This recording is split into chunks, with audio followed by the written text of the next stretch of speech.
সুন্দর। আল্লাহ পাক ডাক দিবেন, আমার বেরাম হরিণা ফুলিয়ার ময়দানে যারা আছেন এই ময়দানে শায়েখ আজকে পাগড়ি পরে দিলেন, কথা কোন ঠিক কিনা?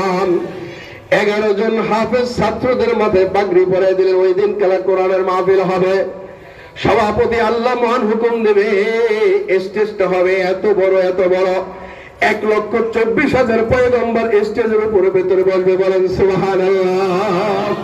আর সাধারণ আব্দাল, গাউস, কুতুব, ওলি, পীর, মাশাইখ যারা আছেন তারাই সামনে বসে থাকবে। সুবহানাল্লাহ বলেন। মজার কথা হইল কেউ কারো পিছে হবে না, সবাই সামনে। সুবহানাল্লাহ বলেন। যে পারে তার নাম হয় আল্লাহ। আল্লাহু আকবার বলেন। আপনি আমি বসার ক্ষেত্রে চেয়ার একটা না একটা পিছনে হয়ে যায়, কি হয় না? আপনি পিছনে সে হাতে, কিন্তু আল্লাহ তাআলা এমন ভাবে বসাবেন সবাই আল্লাহর সামনে। সুবহানাল্লাহ বলেন না? মেরে মুহতারাম ভাইওন, দাউদ আলাইহিস সালাতু ওয়াস সালামকে ডাক দেয়া দাওয়াত, কোরআনের মাহফিল মিলন মেলা হবে। এই তোমার আল্লাহ আমি এমন কণ্ঠ দিয়েছিলাম। দাউদ আলাইহিস সালামকে আল্লাহ তাআলা এমন কণ্ঠ দিয়েছিলেন, তিনি যখন তেলাওয়াত করতেন জাবর কিতাব, আসমানের দিয়া উপর দিয়া যখন পাখির জাকগুলো উড়াল দিয়া যাইতো, ওই জাকগুলার সামনে না যাইয়া দাউদ আলাইহিস সালামের জাবর তেলাওয়াত শোনার জন্য নিচে নাইমা যাইতে, বলেন সুবহানাল্লাহ। পুকুরের নদীর পারে বসে যখন তেলাওয়াত করতো, নদীর মাছ গুলা ভাইসা উঠতে, বলেন সুবহানাল্লাহ। জঙ্গলের পাশে যাইয়া যখন তেলাওয়াত করো, এত স্মৃতি মধুর কণ্ঠে বিবৃত হইয়া জঙ্গলার বাঘগুলা সাপগুলা কাছে এসে ভিড় করে জমায় হয়ে যাইত। বাঘে বসতো না যে এই যে ছাগল দাঁড়ায় রয়েছে আমি এর খাইতে হবে, মানুষরে খাইতে হবে। বাঘ তার নিজের চেতনাকে ভুলে যাইত, সাপ তার নিজের স্বভাবকে ভুলে যাইত। এই সুন্দর কণ্ঠের পাগল হইয়া, বলেন সুবহানাল্লাহ। এমনকি স্রোত, পানির স্রোতের কাছে দিয়া যখন দাউদ আলাইহিস সালাম জাবর তেলাওয়াত করতেন, পানিগুলা জমাট হয়ে যাইত। আল্লাহু আকবার বলবেন না? তিনি যখন রাত্রেবেলা তেলাওয়াত করতেন, আল্লাহু আকবার, আশেপাশের পাহাড় গুলা তার কণ্ঠের সাথে কণ্ঠ লাগাইয়া তেলাওয়াত আরম্ভ করে দিতে, বলেন সুবহানাল্লাহ। দাউদ আলাইহিস সালাম যখন ওই কোরআনুল মাহফিলের ভিতরে, কোরআনের কারীমের মাহফিলের ভিতরে যখন জাবর তেলাওয়াত শুরু করে দিবেন, এবার এমন কণ্ঠ দিয়া তেলাওয়াত আরম্ভ করে দিবেন, শাহ আব্দুল হক আব্বাসী সাহেব তার কিতাবের ভিতরে তার বয়ানের ভিতরে উল্লেখ করেন, স্টেজের ভিতরে 1,24,000 পয়গম্বর গলা কাটা মুরগির মতো হেলতে থাকবে, লাফাইতে থাকবে, হেলতে থাকবে, লাফাইতে থাকবে। তেলাওয়াত করা শেষ হবে, অমনি ভাবে পাগল হয়ে 1,24,000 পয়গম্বর স্টেজের ভেতরে 8,000 বছর পর্যন্ত বেশ হয়ে যাবে। আল্লাহু আকবার।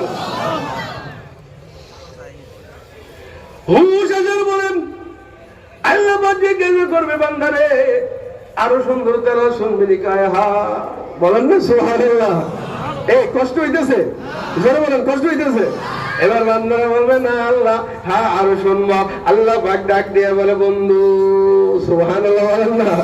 বন্ধু তোমার উপরে আমি কোরআন নাজিল করছিলাম 23 বছরে, যখন যা লাগতে লেগেছিল আমি তোমার উপরে কোরআন নাজিল করছিলাম। এটার ভেতরে সূরা আছে, সূরা ইয়াসিন। বন্ধু আজ তুমি তোমার ওই কণ্ঠ দিয়া সূরা ইয়াসিন তেলাওয়াত করে শোনাইয়া দাও। নবী যখন, আরে সব নবীর দাউদ নবীর কণ্ঠ আসলো, কিন্তু আমার নবীর কণ্ঠ আসলো, কিন্তু আমার নবীর কণ্ঠের উপরে আল্লাহ পাক একটা জান্নাতি পাত দিয়া ঢেকে রেখেছিলেন। সব কণ্ঠ যদি ওপেন করে আর আসমান জমিন তো একাকার হয়ে যায়, বলেন সুবহানাল্লাহ। এই কণ্ঠ পাগল হইয়া শাইখের চরমনে যদি সুর দেওয়ার কারণে মানুষের উতাল পাতাল শুরু হয়ে যায়। তেলাওয়াত করো সুবহানাল্লাহ বলেন। এবার আমার বন্ধু তেলাওয়াত করবে, ইয়াসিন ওয়াল কুরআনিল হাকীম ইন্নাকা লামিনাল মুরসালিন। নবীর কণ্ঠে যখন তেলাওয়াত আরম্ভ করে দিবে, স্টেজের ভেতরে 1,24,000 পয়গম্বর এমন পাগল হয়ে যাবে। দাউদের যেই পাগল হয়েছিল দাউদ নবীর তেলাওয়াতে, মুহাম্মদ রাসূলুল্লাহ তেলাওয়াতে এবার পাগল এমন হওয়াটা হবে, লাফাইতে লাফাইতে লাফাইতে লাফাইতে 8 লক্ষ বছর পর্যন্ত বেহুশ হয়ে যাবে। সুবহানাল্লাহ। কয় লক্ষ?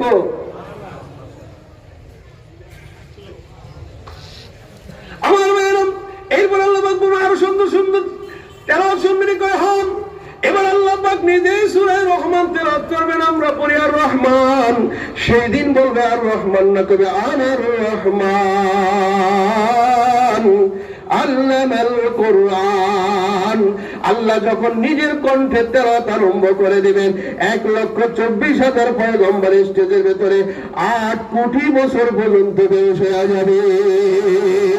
इसके अव्वल दर्द मा शोके पैदा भी शवाब ताना सो जब शमा के परवाना शहदामी शवाब जो जलाता है किसी को नहीं तकबीर नहीं तकबीर उदरती शबर हमाम डॉक्टर सिराजुल इस्लाम सिराजी शबर हमाम नहीं तकबीर आखिर दवाना अल्हम्दुलिल्लाह रब्बिल आलमीन। লিখেছেন মুফতি দেলোয়ার সাহেব তার কিতাবের ভিতরে গন্তব্য কোথায়। তো নিজামউদ্দিন আউলিয়া এক মুরিদ ছিল আমিরে খুসরো, সুবহানাল্লাহ বলেন। আমিরে খুসরো মুরিদ ছিলেন, তার ছেলেকে এবার ওই পীর সাহেব হুজুরের সাথে দেখা করাবেন, মানে তার পীর হলো নিজামউদ্দিন আউলিয়া, সুবহানাল্লাহ বলেন। ছেলেকে বলছে বাবা চলো, আমরা অনেকে, আমার অনেক বাবার আছে গাজীপুর থেকে এক ছেলেকে নিয়ে আসে, আপনি আপনাদের ছোট্ট বাচ্চাদেরকে নিয়ে আসেন, এই যে ভালো একটা সুসম্পর্ক করাই দিতেছে। তো ছেলেকে নিয়ে গেছে, বাবা চলো আমার বিশ্বের দরবারে গেছেন।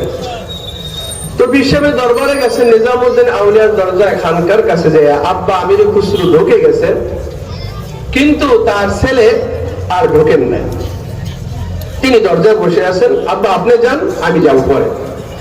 তো বেটা সারা দুনিয়া পাড়ি দিয়ে আসলাম, এখন ফল ভোগ করার সময় তুই এখন যাবি না হুজুরের কাছে? আমি যাবো, আব্বা আপনি আগে যান। তো এই দিক দিয়া